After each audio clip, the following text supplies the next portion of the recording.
Bonjour et bienvenue dans Prière Inspirée. Je suis heureux de vous retrouver aujourd'hui pour cette troisième journée où nous prions pour le réveil. Et Dieu est derrière sa parole. Il est aussi derrière nos prières pour les accomplir. Et je crois que Dieu ne met pas dans nos cœurs un désir pour quelque chose sans avoir la puissance de l'accomplir dans notre vie. Si Dieu met en nous un désir pour le réveil, c'est que certainement, assurément, Dieu veut l'accomplir. C'est pourquoi on peut être vraiment plein d'espérance. Parce que, quel que soit le nombre de jours, de semaines, de mois ou d'années, depuis lesquels nous prions pour le réveil, assurément, le réveil vient et il va se manifester. Frères, sœurs, je veux vraiment vous encourager. Attendez-vous à plus de la part de Dieu. Soyez dans l'expectative pour plus du Seigneur. Je me souviens, je l'ai déjà raconté peut-être une fois, j'étais dans un train en France. J'allais de la Bretagne en région parisienne. Je retournais chez moi. Et j'étais au fond du train, dans un wagon là où il n'y avait personne. Le train ne faisait pas d'arrêt. Et pendant que je lisais un livre sur le réveil, l'homme de Dieu disait « Attendez-vous à des choses surnaturelles, à des rencontres divines. » Et là, j'ai dit dans le train, alors que je n'étais censé croiser personne, j'ai dit, Seigneur, moi, je veux faire une rencontre surnaturelle dans ce train. Je veux vivre quelque chose de surnaturel. Et à ce moment-là, 2 jeunes sont arrivés dans mon wagon, et alors que le train ne s'était pas arrêté, et j'étais en train de... J'avais ma Bible et le livre à côté. Et là, ils m'ont demandé, mais qu'est-ce que tu es en train de lire? Et j'ai dit, ah là, je lis ma Bible. Je lisais la Bible après le livre. Et ils disent, ah bon, etc. Et je commence à parler avec eux et avoir une parole de connaissance pour l'un de ces 2 jeunes qui étaient musulmans. Tout à coup, l'un était vraiment touché, je crois qu'il commençait à pleurer. Et il me dit, mais c'est vraiment bizarre parce qu'on était à notre place dans le train, beaucoup plus loin. Et un homme est venu nous voir et il nous a dit, allez tout au fond du train. Vous verrez un jeune homme et il a quelque chose à vous dire. Vous voyez, je crois que c'était un ange qui les a amenés là. Et je crois que si je n'avais pas été mis au défi de m'attendre à quelque chose de plus, il ne se serait rien passé. Parce qu'en réalité, frères et sœurs, la terre attend avec un ardent désir votre révélation. En réalité, je crois que les anges ont préparé à l'avance, à cause de la parole de Dieu, envoyés par la parole de Dieu, des miracles et des signes partout autour de nous. Parfois, ils sont pas à des milliers de kilomètres. Ils ne sont pas en Afrique, en Europe ou je ne sais pas où. Parfois, ils se trouvent à 50 cm de nous. Et si seulement on est dans l'expectative, on répondra à son appel. Et pendant cette semaine, on prie pour le réveil. On prie qu'il y ait quelque chose qui se passe de surnaturel, le Saint-Esprit qui vient sur nous et on n'est plus jamais les mêmes personnes. Et je prie cette prière pour vous. Aujourd'hui, on va prier pour un réveil pour les frères et les sœurs de notre assemblée. Et hier, j'ai eu l'occasion de prier avec vous pour notre pasteur. Et j'avais vraiment sur le cœur de vous dire, vous savez, des fois, on est dans cette culture du monde occidental et cette culture qui nous dit, c'est une culture d'égoïsme. Et en fait, il y a beaucoup de croyants qui ont une arrière-pensée quand on parle du soutien au ministère. Eh bien, de toute façon, le pasteur, il a son salaire, donc tout va bien pour lui. Mais Dieu ne pense pas comme ça. Dieu est un Dieu qui encourage le soutien financier pour les serviteurs de Dieu. Et c'est pourquoi il y a plein de gens qui sont là dans l'assemblée, dans l'église, et ils ont un pasteur, ils s'attendent à ce que le pasteur prépare leur message, que le pasteur prie pour eux, que le pasteur les conseille, etc. Que le pasteur soit présent. Ils peuvent être dans l'assemblée pendant des années, donner même leur dîme fidèlement, ou des offrandes, etc. Mais jamais ils vont donner quelque chose au pasteur. Et c'est pas normal. Comme un enfant qui ne donnerait jamais parce qu'il est adulte, et il se dit, maintenant je suis adulte, les parents ils ont leur argent, je leur donnerai rien. Parce que voilà, ils ont leur vie, et ils ont leur salaire, maintenant ils ont peut-être leur retraite, etc. Et ça non plus, c'est pas normal. Parce que la Bible, Dieu nous appelle à honorer nos parents, et Dieu nous appelle à honorer les serviteurs et les servantes de Dieu que Dieu a placés dans nos vies.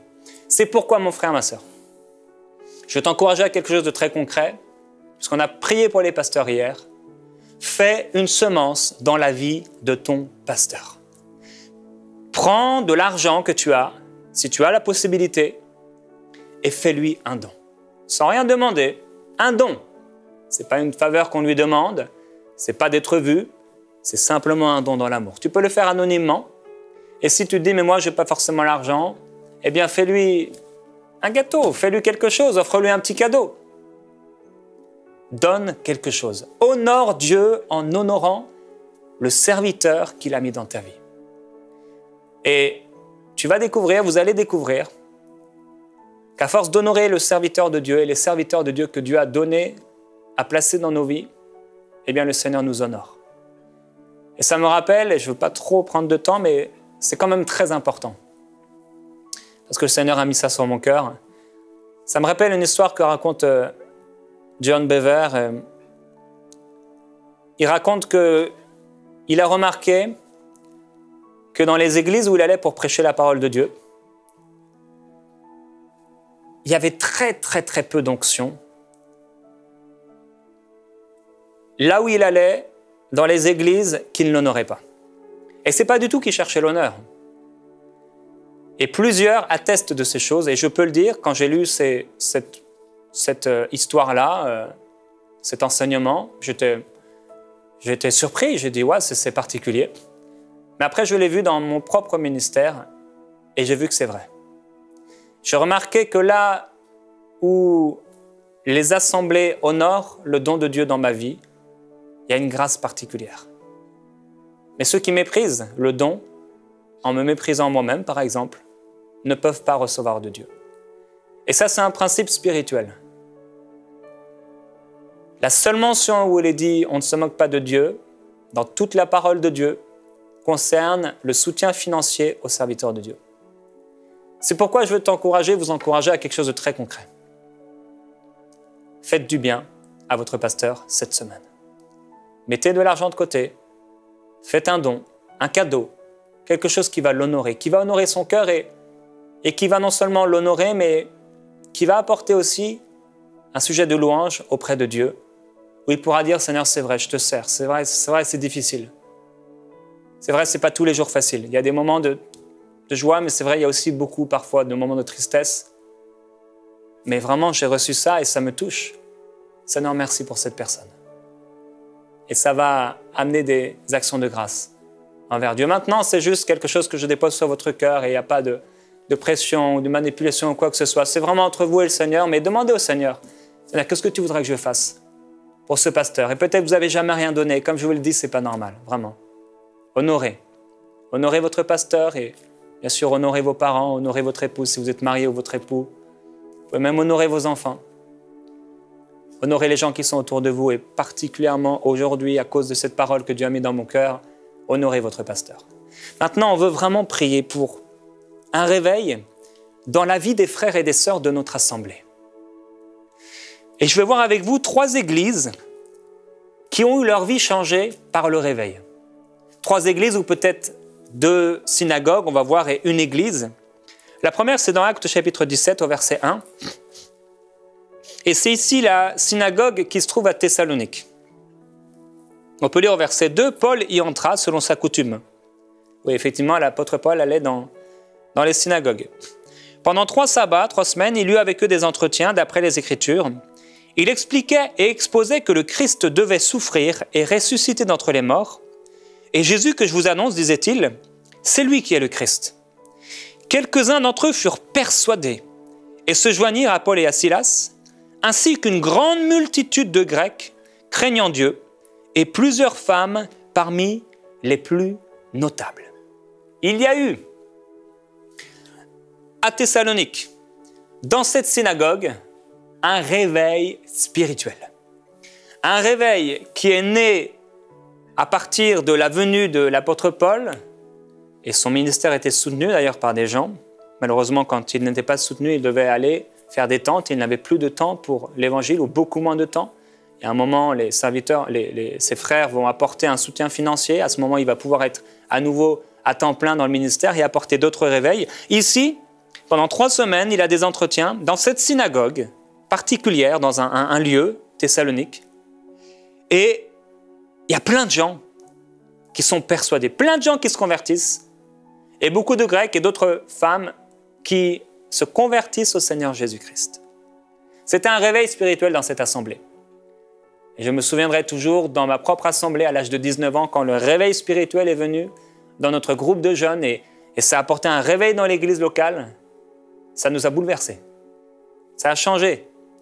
Les frères et les sœurs, la perspective de l'évangile, consécration pour Dieu, la passion pour Dieu, l'annonce de l'évangile, le partage de la foi, le zèle, l'ardeur, la prière, la fidélité, tant de choses, le caractère ont été changés.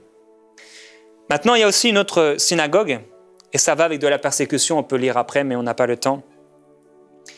Au verset 10, « Aussitôt les frères firent partir de nuit Paul et Silas pour Bérée, parce qu'il y a eu de la persécution. Dès leur arrivée, ils entrèrent dans la synagogue des Juifs. Ceux-ci avaient de meilleurs sentiments que ceux de Thessalonique. Ils reçurent la parole avec beaucoup d'empressement, et ils examinaient chaque jour les Écritures pour voir si ce qu'on leur disait était exact. On en a beaucoup parlé des Bérées, des gens de Bérée. Beaucoup d'entre eux crurent, ainsi que des femmes grecques distinguées et des hommes en assez grand nombre. Là encore, à Bérée, un réveil spirituel. Dans cette synagogue, et certainement, je peux vous l'assurer, je le crois, ils ne vivaient pas grand-chose. Ils ne vivaient pas grand-chose. Ils étaient là à lire la loi, dérouler le rouleau, lire, etc. Voilà, l'Esprit du Seigneur est sur moi. Ils lisent Ésaïe, ils referment le rouleau, et il ne se passe absolument rien. Seigneur, un jour peut-être, tu enverras ton messager.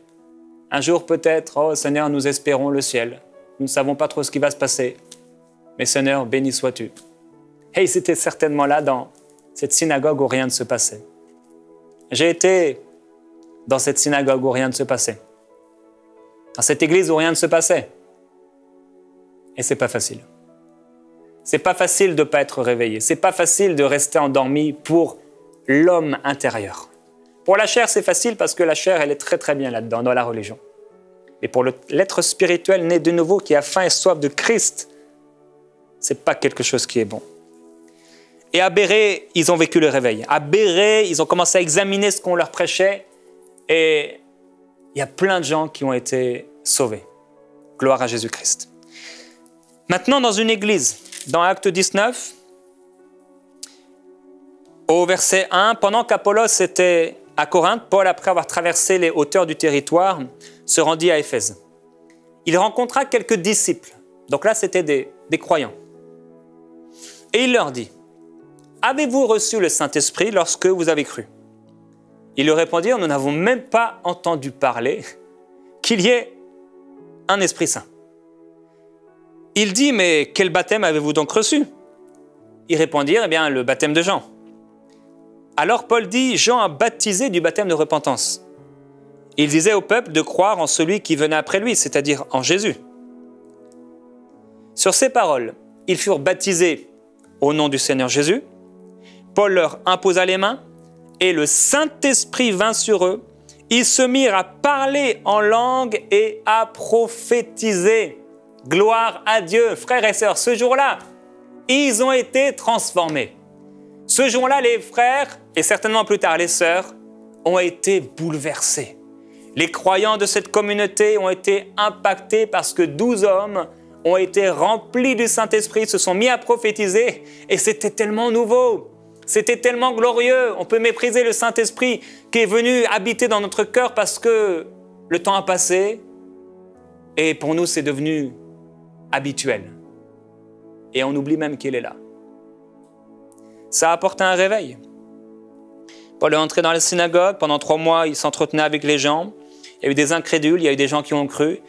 Et au bout d'un moment, ça a duré encore et encore. Et cette école biblique qui est née, là, il est resté 2 ans, au point où, partout, on avait entendu et vu l'évangile à l'œuvre.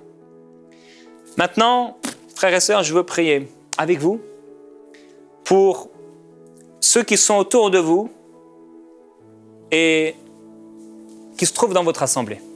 Dans votre assemblée ou peut-être des croyants que vous pouvez rencontrer qui sont dans d'autres assemblées. Vous avez la capacité. On a cette grâce de pouvoir être en partenariat avec le Saint-Esprit pour prier pour les gens. C'est glorieux. C'est extraordinaire. Et c'est pourquoi Dieu rappelle. Il dit, celui qui s'approche de moi, il doit croire que j'existe, mais aussi que je suis le rémunérateur de celui qui s'approche de moi. Ça veut dire quoi?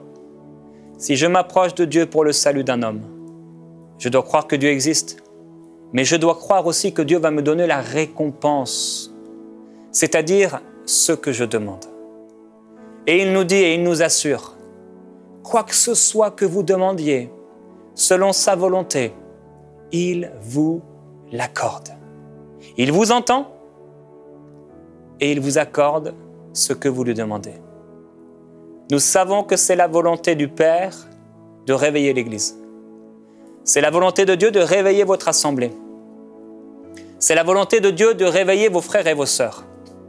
Pas de les juger, pas de les critiquer, pas de les accuser, pas en rentrant dans l'Église de parler mal contre eux. Pas de les juger, pas de les maudire, mais de les bénir, de les remplir de gloire. Ça, c'est la volonté de Dieu, de les remplir de sa gloire. C'est pourquoi, si vous voulez bien, comme on l'a fait hier et avant-hier, je vous encourage à fermer vos yeux maintenant et à pouvoir répéter cette prière de tout votre cœur avec moi. Et avant cela, pendant quelques instants, commencez à penser aux frères et aux sœurs qui sont autour de vous. Dites simplement leur nom. Vous pouvez dire maintenant Nicole, Bertrand, Mathieu, Robert, Jannick, Édouard, Héloïse. Dites leur nom. L'apôtre Paul dit, je fais mention de toi dans mes prières. Ailleurs, il dira, je fais mention de vous tous. Faites mention de leur nom, maintenant. Allez-y, vous pouvez continuer. Ce n'est pas un péché. Faites mention de leur nom. Gloire à Jésus-Christ. Maintenant, vous pouvez déclarer avec moi, Père, je veux te remercier pour la famille spirituelle que tu m'as donnée. Je considère que cette famille spirituelle, elle est dans le monde entier, présente. Mais je crois aussi que tu m'as donné une famille proche, dans mon assemblée et autour de moi, des frères et des sœurs que je côtoie, et je veux te dire merci pour leur vie. Ça n'a peut-être pas toujours été facile, mais je veux te bénir pour eux. Merci de les avoir mis à mes côtés. Père, je ne veux pas les juger. Je ne veux pas les critiquer. Et si l'un d'entre eux m'a fait du mal, je choisis de pardonner, car tu as dit que si je ne pardonne pas, je ne serai pas non plus pardonné. Et si je choisis de pardonner, c'est parce que tu m'as tellement aimé et tu m'as montré le modèle à suivre. Père, je ne veux pas les critiquer. Ils sont qui ils sont, ils font ce qu'ils font, ils vivent ce qu'ils vivent. Tu les aimes et parce que tu les aimes, tu désires les remplir de ta gloire. Tu veux faire couler sur eux une huile de joie, une huile de gloire, une huile de bénédiction. Tu veux rassasier leur âme, tu veux bénir leur cœur, tu veux réjouir leur cœur et leur âme de tes bienfaits. C'est pourquoi, Père, je prie pour ceux que j'ai mentionnés et ceux que j'ai oubliés mais qui sont dans mon assemblée, autour de moi. Je te demande, s'il te plaît, de leur accorder la grâce de pouvoir vivre un réveil, la grâce de pouvoir te connaître davantage, la grâce de faire des expériences spirituelles avec toi, qui vont les amener beaucoup plus loin. Je prie, Père, que tu fasses couler sur eux, à cause de ma prière, une fraîcheur, une huile nouvelle. Je te demande, s'il te plaît, Père, de venir les visiter par le Saint-Esprit, afin que leur vie ne soit plus jamais la même. Père, je prie que tu envoies vers nous, dans notre assemblée, des hommes comme l'apôtre Paul, qui puissent réveiller l'assemblée. Et je veux, Père, je désire, si c'est ton désir, que ce soit peut-être moi, qui par amour, par les révélations que tu veux m'apporter, apporter le réveil dans mon assemblée. Je te dis, Père, je suis disponible pour faire du bien à mon assemblée. Je déclare au monde des ténèbres que c'est fini de critiquer, c'est fini de juger, c'est fini de calomnier. Maintenant même, je parle la vie, je parle l'amour, je parle la paix. Je suis maintenant un partisan de paix au nom de Jésus-Christ pour l'assemblée dans laquelle le Seigneur m'a introduit, dans laquelle il m'a placé. Je suis maintenant un partisan de paix partout où Dieu m'enverra pour faire du bien et non pas pour faire du mal. Je bénis même mes ennemis. Je les bénis au nom de Jésus-Christ. Je suis maintenant rempli du Saint-Esprit pour bénir mes frères, pour bénir mes sœurs, pour être envers eux une source de bénédiction. C'est pourquoi, Père, je prie aussi pour les dons spirituels dans ma vie, l'esprit de prophétie, esprit de Dieu. Alléluia. Tu es glorieux, Jésus-Christ. Tu es extraordinaire. Je sais maintenant et je ressens que le Saint-Esprit travaille dans le cœur de beaucoup. Il travaille dans le cœur de l'Église et je peux ressentir le cœur du Père qui est réjoui maintenant, en cet instant.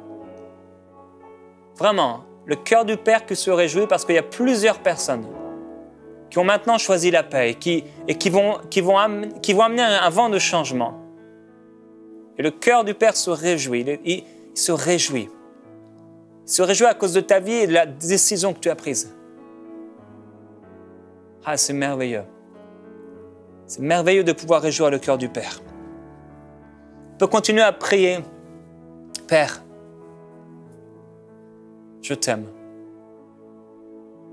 Tu m'as aimé, le premier. J'avais encore rien fait, ni bien ni mal. Mais tu m'as aimé. Je prie que tu visites mes frères et mes sœurs. Visite-les puissamment. Je prie pour ceux qui n'arrivent pas à avancer, pour ceux qui sont bloqués à cause de blessures intérieures. Peut-être qu'ils ont été jugés et les gens qui les ont jugés n'ont pas eu la même vie. Peut-être qu'ils cachent des blessures secrètes.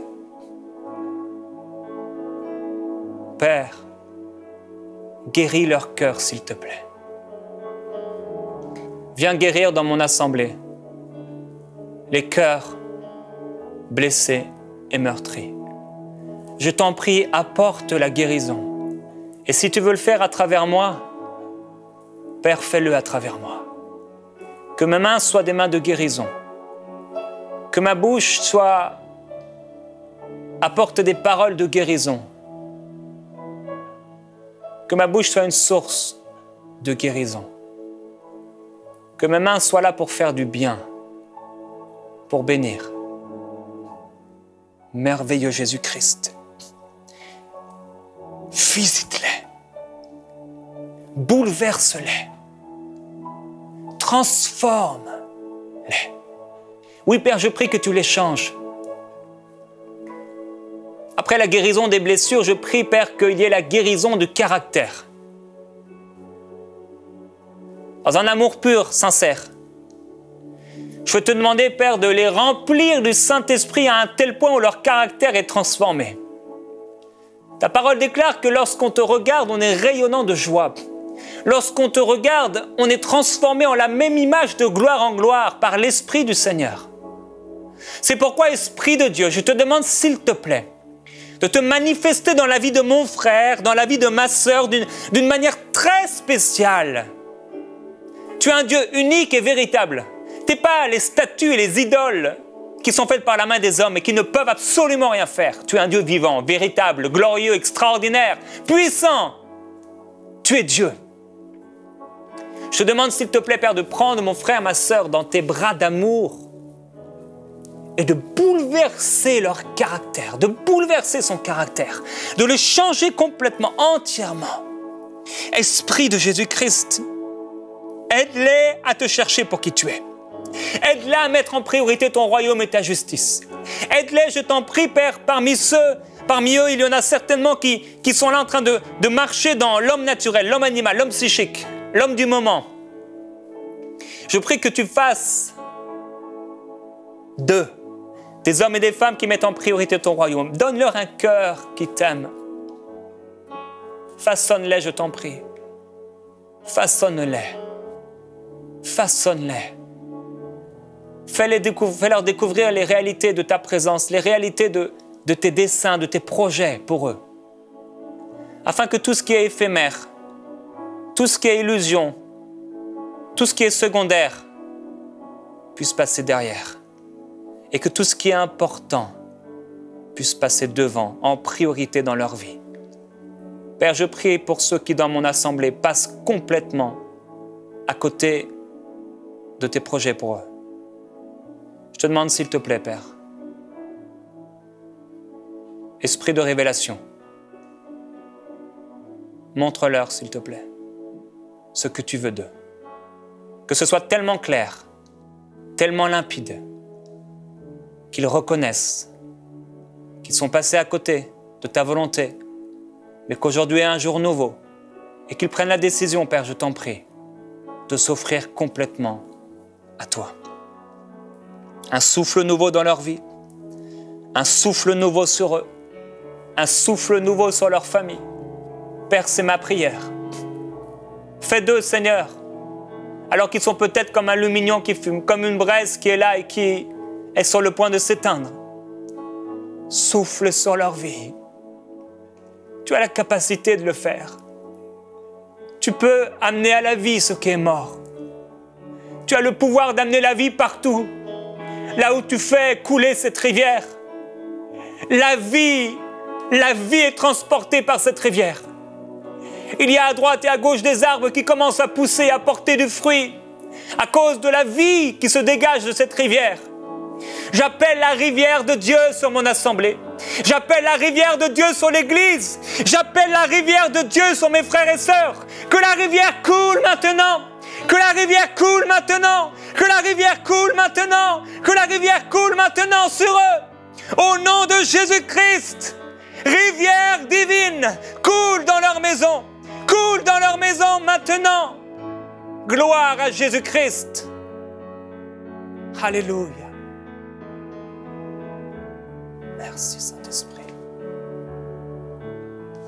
Amen.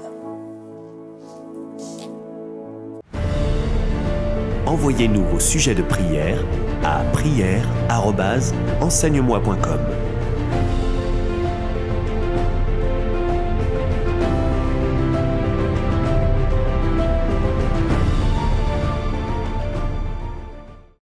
Cette émission a pu être réalisée grâce au précieux soutien des partenaires d'Enseigne-moi Canal International. Retrouvez tous nos programmes sur emcitv.com.